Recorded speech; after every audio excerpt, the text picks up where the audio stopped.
About acquisition. If I can get this to go into slideshow. Okay, so how do we learn associations?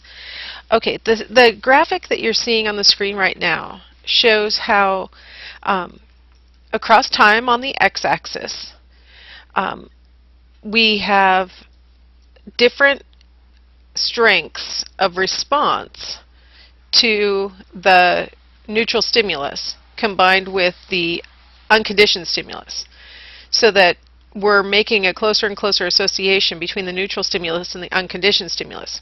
NS stands for neutral stimulus and US is the unconditioned stimulus.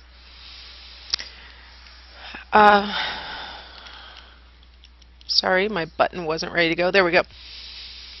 One thing that we know about facilitating acquisition is that the neutral stimulus must occur before the unconditioned stimulus occurs.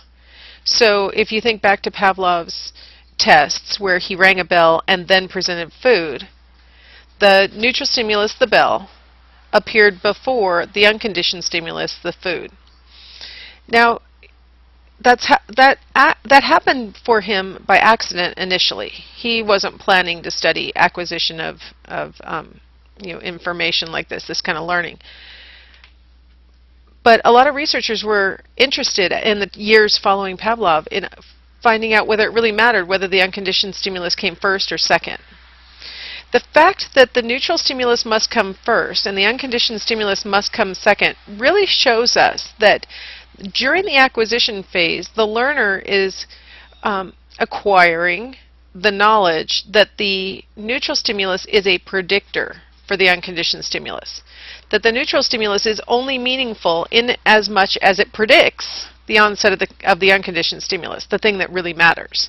So it's really important that the neutral stimulus comes first. Okay, now once you've acquired an association between the neutral stimulus and the unconditioned stimulus, so that you're actually responding as strongly to the neutral stimulus as you are to the unconditioned stimulus. So if I ring the bell, you'll drool just as much as you would if food had been placed in your mouth. Once we've gotten you to the point where we know there's an association present, we can start presenting what is now called conditioned stimulus, the bell, alone, and see how long you'll continue to drool without it ever being followed by the unconditioned stimulus. So if I have trained you that the ringing of the bell predicts that I'm going to give you food, and then I start just ringing the bell and never providing food, for how long will you continue to drool? Well, it turns out not that long. You'll undergo a process that we call extinction. Presenting the conditioned stimulus alone breaks the association between the conditioned stimulus and the unconditioned stimulus. So that pretty soon the learner realizes, okay, that thing that used to be meaningless and that now I have learned is a predictor for the thing that's meaningful is no longer predicting the meaningful thing. So for a little while I may continue to respond to it, hopefully, thinking, well, maybe this was just a fluke. I've learned that it does mean something, so I'm still excited and hoping. But then presentation after presentation of the conditioned stimulus by itself convinces me that, okay, that was obviously just a fluke when the two were being paired. And really, that meaningless thing is back to being meaningless again. That's the process of extinction. And what you see in this chart is that over time, presenting the conditioned stimulus alone produces a rapid decrease in the rate of conditioned responding. Okay, but see, now this is interesting about learning. And I'm not just talking about us humans. Rats, flatworms have been able to demonstrate that even though they've extinguished their conditioned response, so that they stop, in the case of a dog, drooling to the bell, in the case of a flatworm, pulling their tail up when a burst of water hits them in anticipation of getting shocked. In a human, it might be that we've learned that people drinking are not always, the act of drinking alcohol does not for all people precede abuse. And so we start to become more comfortable around people who are drinking. We lose our conditioned response of wanting to flee when people drink around us. So you see how I kind of listed more and more complex behavior, right? even though we've kind of broken the association by having experiences where the neutral stimulus does not predict the conditioned stimulus, if there's a brief period of time when we are not exposed to either the conditioned stimulus, the bell ringing, the splash of water on our tail, people drinking around us, if for a period of time we're not exposed to that or to the meaningful thing, food being placed in our mouth, getting shocked, being abused by somebody who's drunk, if none of those things are present in our lives for a period of time, we'll call that the pause on this chart. And then we are exposed to just the conditioned stimulus, the bell ringing, the splash of water, people drinking. That situation can produce what's called a spontaneous recovery of the conditioned response. So that with that, what that pause does for us is makes us think that maybe that meaningful association is back and that maybe it's meaningful again. And so we get ourselves prepared. So we drool to the bell. We pull up our tail in the splash of the water. We flee when people are drinking. We're like, you know what, I got to go home. It engenders this little bit of a spontaneous recovery. No additional training happened, nothing like that. In fact, the absence of the conditioned stimulus or the unconditioned stimulus is what actually convinces us that maybe upon presentation of the conditioned stimulus, it's suddenly meaningful again. We're like, okay, I haven't seen this in a while. Maybe it's meaningful again. Spontaneous recovery helps to, now you'll notice, for one thing, the spontaneous recovery is much smaller than when we were at the peak of our training, right? So it's not like you have the full-blown response. It's more like you're sort of thinking, okay, I better brace myself, it might be meaningful. The fact that this happens really helps to explain why certain of our behaviors are so hard to change. They've become habits. They've become a classically conditioned association. And even the smallest little hint that the situation is indicating that this thing is meaningful again is enough to get us back on at least a modified version of responding. And so things that, you know, they oftentimes talk about why people who go into rehab come back and, you know, they got completely all the drugs out of their system, so the conditioned stimulus, the unconditioned stimulus is gone. They sort of spent time away from their friends and got their heads straight and stuff like that. Why would they come home and get right back into the situation again? Well, because after that pause where you haven't been exposed to those things, coming back into the environment gets you back into that sort of maybe this is meaningful again mindset. Our gut reactions, our stereotyped behaviors oftentimes can be attributable to spontaneous recovery. And the thing I mentioned before about classical conditioning being largely unconscious, that you're not aware that you're having these knee-jerk reactions and you're not sure what's triggering them. And that actually makes them more powerful. The fact that they are sort of ingrained and we don't even know it. The things that you're conscious of, they're easier to control. The things that you don't know why you're feeling like this or reacting like this, those are the harder ones to control. So really, this model that we're looking at on the screen right now is a really interesting model for why people get stuck in sort of behaviors they don't want to be doing anymore, but they keep doing them. Okay.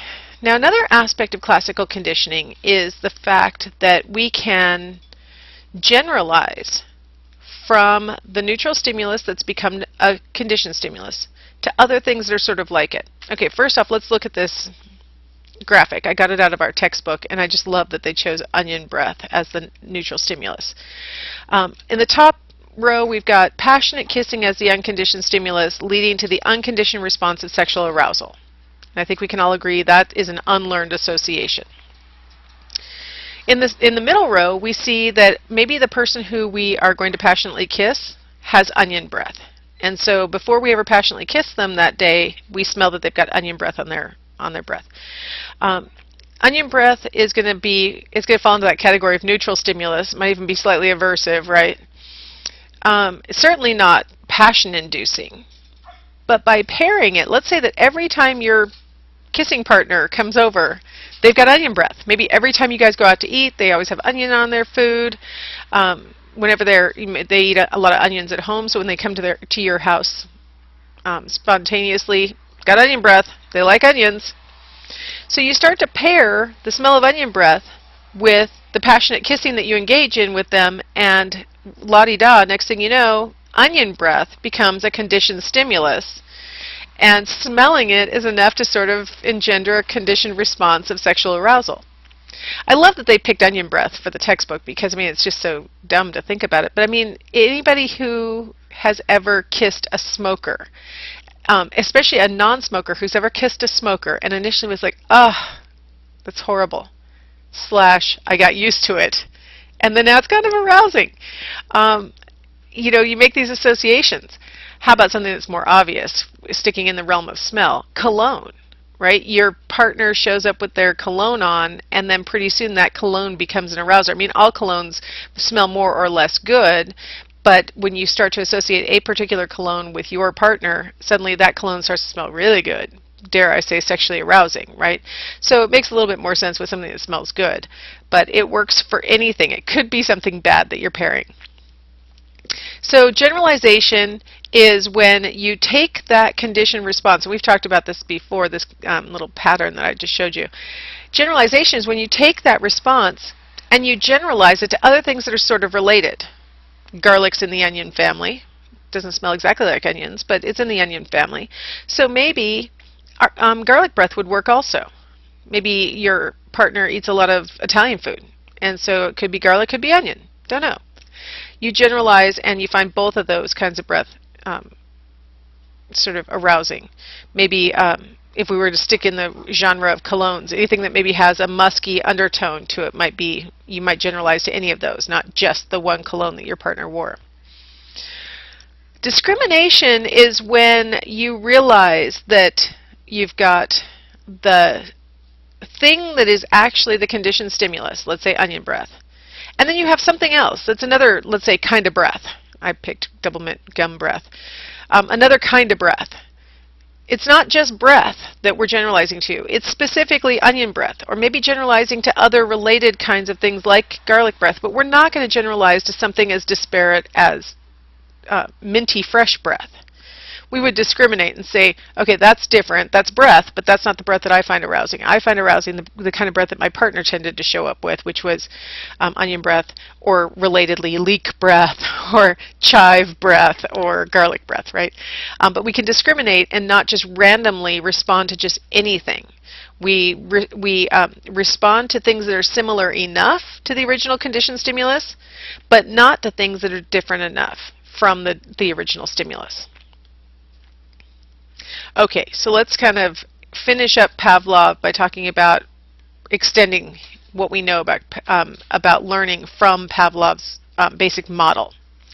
He really did underestimate the importance of cognitive processes, like what we're thinking and what we're hoping and what we are predicting based on stimuli.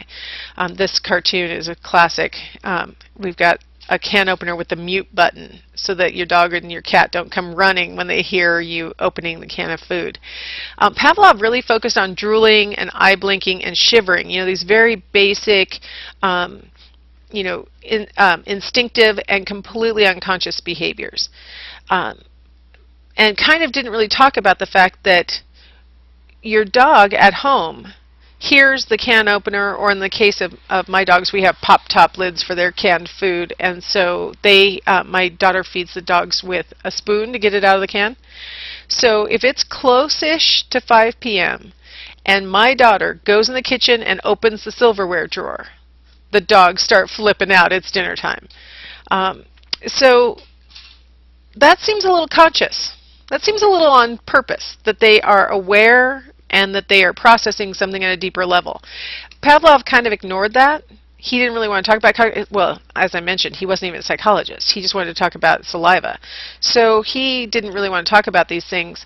But the truth is, subsequent researchers have been able to show that learners do think and decide, even if it's at a subconscious level or a very unintentional level. Sometimes we behave in ways that are counter to our stated goals as part of classical conditioning, but it doesn't mean that we aren't thinking about things. The other thing that he kind of glossed over was that it's easier to train certain kinds of responses in some learners than it is in others. A dog, it's really easy to train a dog to drool. This dog is drooling. It's one big old drool strand hanging off that dog's lip. I have a German short-haired pointer, and he can drool like that. Not all of my dogs drool that big. I have 3 dogs, and only the German short-haired drools quite like that. It's easier to train some learners to drool. Other learners, it's easier to train them to pull their tail up. Other learners, it's easier to train to shiver or to blink their eyes or whatever. Us humans have a lot more variation in what we can be classically conditioned to learn. We have, a wide variety of behaviors that could be attributable to classical conditioning. Other animals may have a narrower range of behaviors. Speaking of dogs, I mean, a lot of times we think they act guilty. They've torn up all the garbage in the kitchen, and now they're acting guilty about it. Guilty is not necessarily what they're experiencing. We don't know what they're thinking because they're dogs and they don't talk. Their body language implies guilt to us. That's how we interpret it. But their body language might really be more of an indicator that they have got an association between us coming in and going, "Who tore up the garbage?" and maybe us then behaving in a way that they perceive to be threatening. Whether you've ever struck your dog or thrown your dog out the door roughly or any of those kinds of things, your dog still is a dog who's used to having a pack leader of dogness who might clamp down on their neck with their muzzle or those kinds of things. And so the dog's like, "No, don't hurt me, don't hurt me." That's their conditioned response to that kind of display of unhappiness on the part of somebody who's above them in the pack. That's a classically conditioned set of behaviors. It's pretty complex. They change their body language in order to hopefully change your response to them. That's pretty complex, and Pavlov really underestimated all that. Our final comment on classical conditioning is the Garcia effect, and I'm going to go ahead and take a break here and pick up in the next lecture with the Garcia effect.